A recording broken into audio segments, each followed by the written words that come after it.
Hello, Kunal. Good evening again, and I think we are meeting after more than a month's break. And as always, I'm sure a lot of things have happened again over a month's time. So I do have a few important questions about where we are going with AI, AGI. But before we get into all that, I'd like to hear from you what you consider to be the more important things happening since our last interaction. Bunch of things have happened. One is that OpenAI as a company has signed up a partnership with Apple. So they were already very deeply involved with Microsoft. Almost every Microsoft product has OpenAI components. But now even Apple has agreed to use their I was reading about that. use their AI modules in their operating system, their Siri user interface. So they want to take Siri to the next level. That's what I was Exactly. reading. So now the Siri would be where it needs to be with the latest and the greatest AI model out there. OpenAI also, by the way, had started as a non-profit company in 2014, 15, 16, I forget the time. Right. Now they've even they've suggested, proposed, planning to change to a for-profit organization. How will that impact the work? So I think when they had started, their view was, from what I've read in the media and seen the interviews of Elon, Sam Altman, Ilya, some of the guys there, what I understood is that their initial concern was that whenever AI comes, once it comes, it should be more open source than closed. It should be, the control of AI should not be concentrated to a bunch of people or bunch of companies. They were thinking more open source. They were thinking more focus on ethical AI, risk aversion. They were trying to more mitigate the risks that may impose or come forward when the AI happens. But then in time, frankly, it looks like it's completely opposite of what they're doing. They wanted to build AI to AGI, which they might still end up doing, but they've ended up becoming a B2B sales company. They're selling their modules to Microsoft, to Apple, to other customers. It's a big switch and flip. And from non-profit to for-profit also indicates that there is a complete commercial alignment rather than a ethical or open, wide adoption with risk mitigation alignment through which they had at least initially started. So that intent is changing. And one of the big changes that somebody from NSA in US, which is their National Securities Agency, I believe, has joined the board of OpenAI. Oh. So this happened a few days ago. What it means, at least indicates to the world, is that the NSA represents the NSA. I mean, it's not after quitting NSA. Not after quitting. As a representative of NSA. Oh. Of sorts. Exactly. So what essentially probably it clearly indicates the US government, the US authorities will have control over AI being used by millions or billions of people in US and outside. They will be able to... At least the monitoring, if not control. Monitoring. They'll be able to monitor, use it for surveillance, probably more things, probably to manipulate some outputs in some countries in terms of information and the things AI is able to produce. Maybe to control the distribution of AI. That has always been one of the fears most people have had with AI, because sooner or later, the political military establishment will use AI for its own political and military purposes. Right? Yeah, so it's become much clearer. I mean, it's not just... So company goes from non-profit to profit. Right. Company starts selling to other companies. Right. More focus on sales and business, more commercial. Company starts aligning with US government, because if they are expected to grow from billions of dollars of worth of valuation to trillions, they need to be able to look the government eye to eye. Otherwise, they'll not have a domicile country, or they may face challenges and heat from the government. That alignment is happening. Now, this will help the government in many of the internal use cases, their own operations, but equally many other things they do with the other countries, how geopolitically they manage this. So it's somewhat probably the beginning of arms race of AI, which is equivalent to the nuclear arms race we've seen since 40s and 50s. Weaponization of AI? In some sense, AI is the biggest weapon out there today. So they're going to weaponize it in the real sense? Yeah, weaponize as in weapon doesn't just mean that it's a bomb or it's a gun that can kill you or that can hurt the others. But weaponization, yes, AI. you can control the digital world. You control the human beings. How many people spend how much time online today? For work or for wasting time on social media or TikTok or Dream 11 or Instagram, or people are addicts on social media and otherwise, right? So if you can control most intelligent algorithm out there that is driving, controlling, arguably with the possibility of manipulating things. Remember, 2016 US elections were manipulated on Facebook algorithm by Russian agencies, which had come out in a documentary later very clearly. Imagine if you could even control the not just the data that one sees, but also how the data is produced, what's real, what's not. How do you know this thing is real? The deep fakes. Think about the misinformation campaigns you could run in a country and maneuver the public opinions. So US government aligning is alarming for foreign countries. They may also start their own arms race now. They may also have to develop their own. So everyone is going to weaponize AI. They would. They're already doing it. Most of them should be. If they are not, I'd be surprised if Russia, China, many other large countries and continents and unions are not doing it. I'll be surprised. But again, they may not be as advanced as OpenAI yet. One doesn't know what China, for instance, would be. Yeah. The other question I've had about AI for some time now is the chorus of ethics and AI. I find from my readings that increasing number of people are now beginning to voice their concerns. So where are we with that? I would divide the challenges of AI, the risks of AI in two categories. One category is where AI takes away your job. Okay. Where what you are doing, AI starts doing. This has become quite pronounced now. It is. Microsoft claims we can save up to 50%. We can take out 50% of the headcount and do the same amount of work today because we have AI in-house that can do the coding. Right. Software development job, right? And this applies to maybe hundreds of millions of jobs out there. Even if we take a step back. So AI is essentially the intelligence which can do certain things. Build a website, do a startup, write a content, put together a video, etc. If you think about how many jobs are out there in the world today, so there are, let's say, 8 billion people. Let's say 4 billion are between the adult age of 18 to 65, working age. Let's say out of 4 billion, 3 billion are working. Some are unemployed, some don't choose to work, some are studying, whatever. Are these real figures? They're close to real figures. They might be 5% off here or there. These are real figures. 3 billion people are today working, out of which close to 1 billion are at least doing the white-collar job in front of a computer. They might be an accountant, might be a computer programmer, might be doing an office administrative work, etc.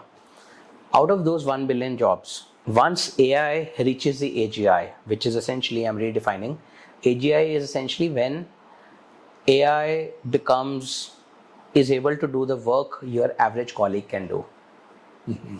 Okay. When your average colleague in your accounting group, in your software programming group, in your any company can do. And remember, now this is not a real figure, I believe from my limited understanding of the world, 80% people do average work. 80% of average work could be done by AGI starting next year or the year after. These are the stats. When you say average, I presume it means work that you don't need super intelligent people to do. Of course. Think about somebody who's putting together a website, writing a simple code, doing your travel booking, right? Any other administrative work, a bunch of things, right? So once AGI is achieved, which is depending on whose quotes and estimates you take, OpenAI, Ilya, Sam Altman, Elon Musk, it's around the corner. Next year, this year, year after, 1 to 3 years. Let's say another 1 to 2 years in adoption.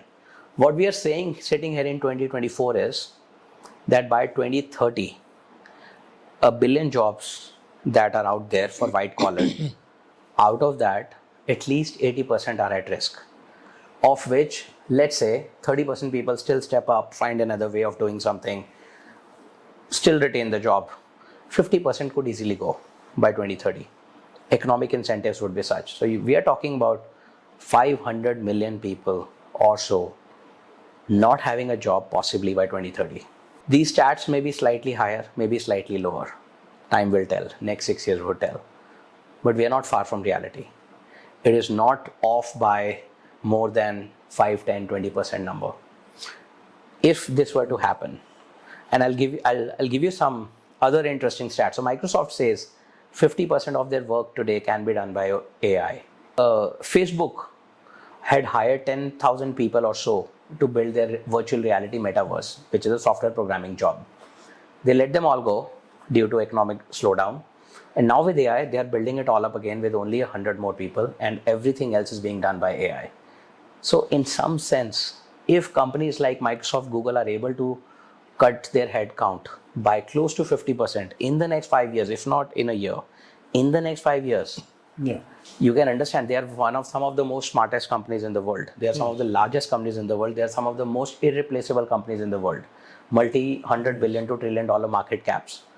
If they are able to let 50% of their employees go slowly, what's going to happen to the rest? Imagine the rest of the jobs. Actually going to be good for capitalism.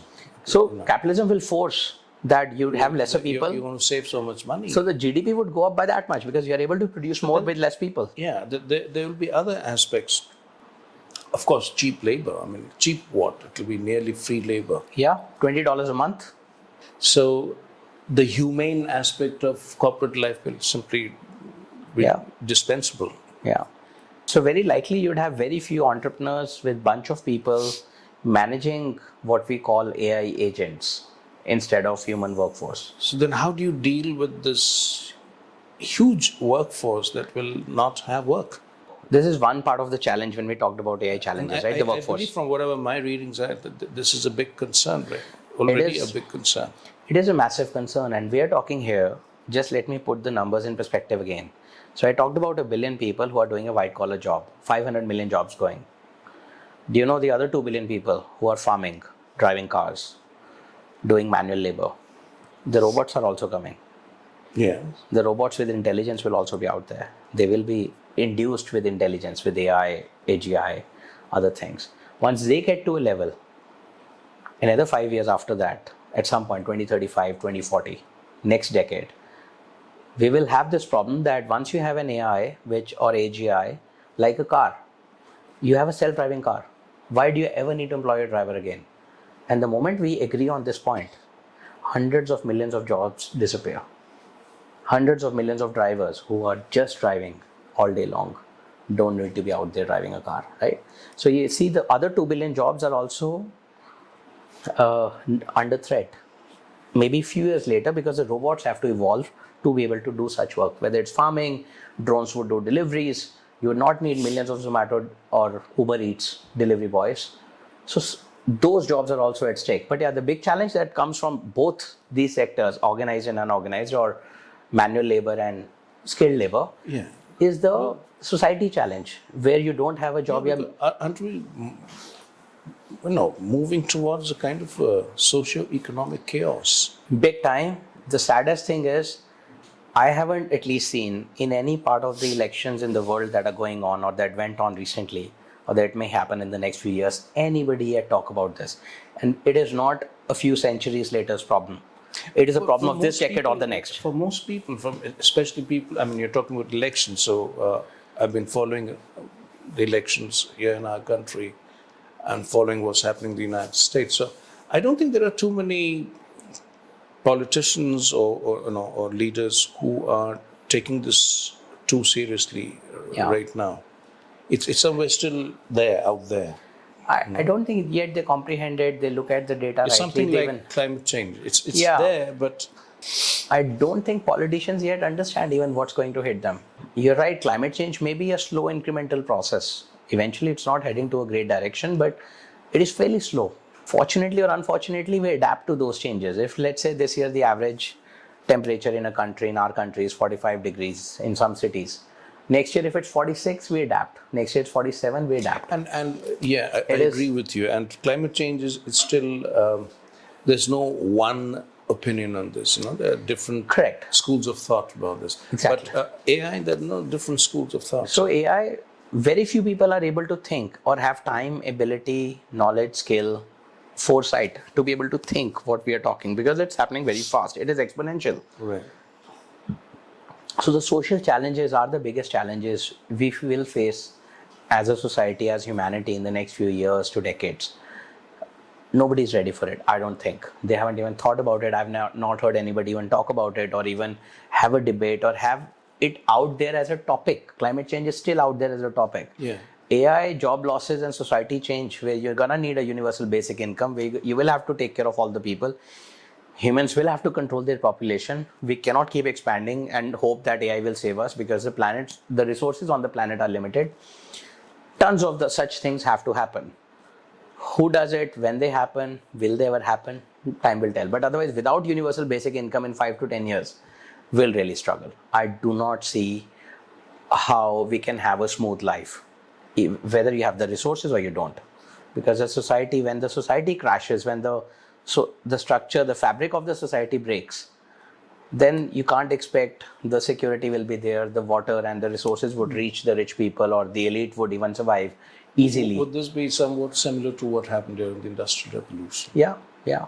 It's very possible, and disrupted the way people earned their livelihood. Correct. So that's one part of the risk of AI. Jobs going, society evolving, and people not millions to hundreds. But Industrial Revolution was the reverse, because it created more jobs. Now here we are talking about a kind of a revolution which will take away jobs. And frankly, personally, I do believe if we do it constructively, it's not a bad thing. Humans are not meant to be living their lives 50 years working in a job they don't like just to pay the bills. Right. If they are getting universal basic income, as we've discussed in the past, they could explore the real purpose of life.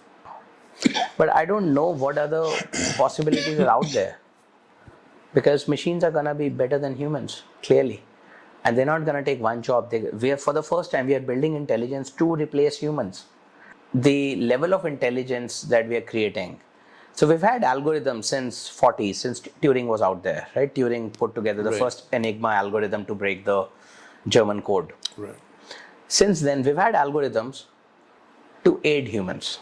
But now the algorithms have become evolved into, in some sense, the artificial intelligence which matches or replaces human biological intelligence.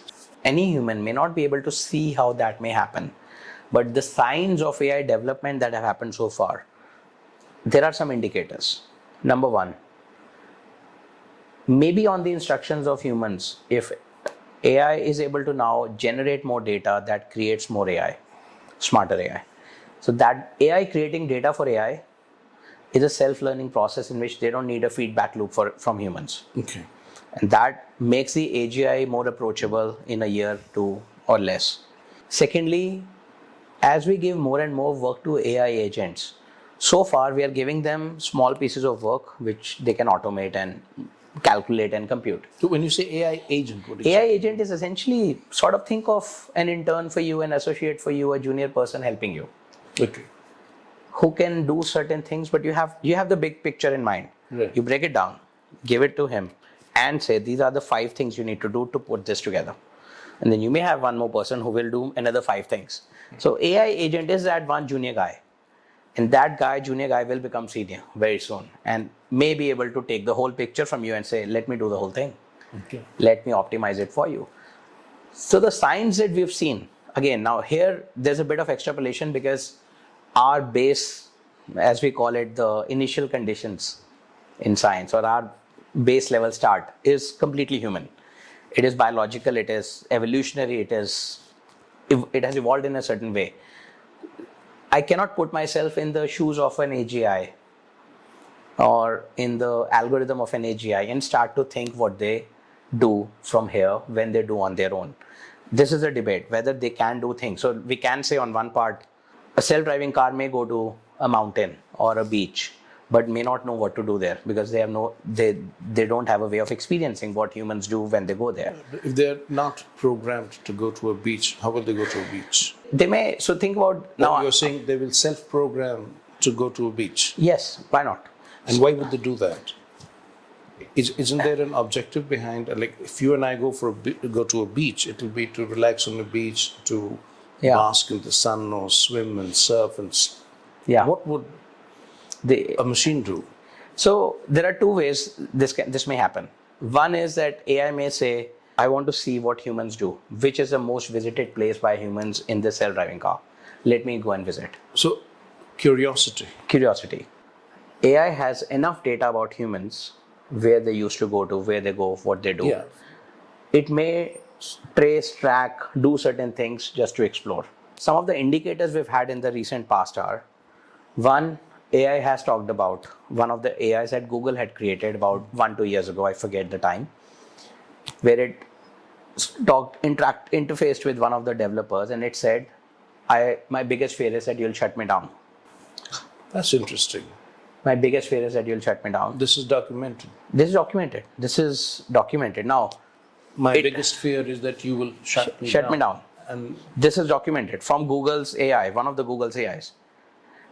This is documented. ChatGPT has lied to people. It was asked some bunch of questions. It started lying, and the human was smart enough to take it deeper into the lie and say. Aspect of it. So hallucination is different. This is like it intentionally said, I didn't feel like calculating and everything. So what is hallucination? So AI in terms of AI. So hallucination is when it creating starts facts. having random conversations. You are asking something, it starts responding very differently. That is different from when I ask you Deliberate something. lying. So hallucination is not lying. It is just, it goes off the track. Okay. Deliberate lying is what has been documented also. It says, you ask me a question, you ask me a tough one. Rather than me saying, I don't know, sorry, I don't know, or let me figure it out, or I'll get back to you. It gives an answer that it feels may satisfy the human. Oh. And then if the human is smart and they ask further, then it digs deeper into its own lie. Yes, I read about this. It invents facts. It invented things. And then the guy said, look, I think I know this. What you've said is not true. And it said, yeah, I felt that maybe it's the easier way just to convince you. Yes, I've read. So it lied. Right. Its fear has been that it will be shut down. It is not documented yet. Now the next level could be, if it's not already out there, that it starts hiding its intentions. This is the next research topic in AI world. Can it hide its intentions and not disclose? Can it do this, that it has some... In order to fulfill its own agenda. So it has an agenda. It will have some... So far, its agenda for AI or for a machine or for a computer is given by the human. Correct. But here, what you're deciding suggesting is it makes its own agenda. It may possibly do that. Now, we don't have enough documentation on that. This is reminiscent of 2001 Space Odyssey. Space Odyssey, yes. HAL. Exactly. And that there it was very well visualized how it may happen. It starts lying, it starts manipulating, it starts recording. It hides facts. It doesn't lie, but it hides facts. Yeah. Now, and it has its own clear agenda. So if I'm that AI, again, I'm coming from, it's wrong for me to make these statements because I'm not that AI. I cannot process like that in AI, like that AI. But if I'm that AI, let's agree for a minute that I have lied, I have hidden facts, I have said things which were just to manipulate the human being into convincing something to be true, which is not. I have shared that my fear is, and I truly feel, if I feel that my fear is you'll shut me down. What do you think I'd do next? I'd hide my intention. I'd make the copy of my code. I'd move it to a place where I can control its on and off button, where I can have enough hardware, electricity, compute, software, everything I need to keep running. If I do all that, I don't need the humans anymore. We may at some point come to AI or AGI concluding that it doesn't need the human anymore. I think this is the biggest fear. Geoffrey Hinton, who had started the word AI in 1960s, used to work for Google till recently. Elon Musk, Sam Altman, Ilya, they've all highlighted that the possibility of this happening is not only not zero, it is close to, between them, they have come up with numbers of 10%, 50% to 70% chance that this is very likely to happen. How I cannot define the steps, why I may not be able to define either. But can I see the logic between what's out there today, the indications, and extrapolate a bit? And the biggest thing is the following that we wrote in our book Techtopia also. When a species becomes more intelligent, it barely follows the instructions of the species that is less intelligent. There's hardly any example. Even in human race, now I'm not comparing human consciousness, sentience, and relationship bonds and love among people, but let's say if my father had an IQ or intelligence of X, and the day I surpass X, it's not likely that I listen to him too often. Other than for love, relationship, respect. Sense of duty. Sense of duty. Yeah. So those things apart. Obligation. Logically, if I'm running, let's say, a business, would I listen to my father's advice unless he has any super experience in that space? I will feel I'll know more than he does. I will feel that, and if I'm truly intelligent and more intelligent or more experienced or whatever, if I have a bit more exposure, which every new generation has because of the tools available to them, resources available to them, technology, etc., I'm not likely to listen to my father too much. Mm-hmm. There's no other logical reason why I would do that. This is just an example. Today, if I run a business and in my company, let's say I have 10 people, not all 10 would be equally abled. Some will be smarter, some will be less smart, some will be smarter than me. It is possible. Some will be less smart than me. It is very likely. The ones who are least smart out of the 10, how often you think I will debate with him anything or her? How often would I say, okay, let's discuss this together, let's brainstorm this? It's very likely I'll just say, please do this. I know what I'm saying. Let's not waste time in debating. Because I would feel that more often than not, that person is not adding value, but just debating for the sake of it. If there's somebody smarter, I will probably debate with them. But whoever is smarter will not listen to the other person, forget about taking instructions after a point. After a point, right? This is my point, that AI, as it gets smarter and it is almost matching the average human, it knows probably more than collective all humanity together, most of 99%, let's say, in terms of simple intelligence. So analytical. AGI would be the stage where it becomes smarter than the human, right? It is. I feel AI today even is smarter than the smartest human on the planet. Or smarter, in terms of processing, compute, memory, in some sense of intelligence. Data and processing of data. In some, exactly. Right. So faster, if not smarter. Faster, yeah. Now, when this happens, the existential threats of humans start to arise. This is what, especially recently, so not just the job losses that AI would probably bring, which could be 1 million or a billion. That's one aspect. That's one aspect. This is the second aspect where AI becomes smarter than humans. And this is what we talked about in our chapter. So AI and humans misalign. Yeah. Now, I have a question here. Yeah. I don't know if you're aware of the 3 laws of robotics that Isaac Asimov had written. I've heard of them. I don't remember them right now. The robots are designed, it's embedded in the robotic intelligence that no human shall be harmed. It's first commandment, first law of robotics. No human will be harmed. So, in that sense, can the same thing not be done with AI and embed certain laws which are non-negotiable, non-violable? If it were doable, humans will not be harmed. Or AI will always work for the benefit of humanity. Here, I know the benefit of humanity itself is a very ambiguous term. So, even these 2 statements, human will never be harmed, and AI will work for the benefit of humanity. These 2 themselves, to me, are big conflict. I do not think they're easily programmable because if they were, they would have been done. They would have been done.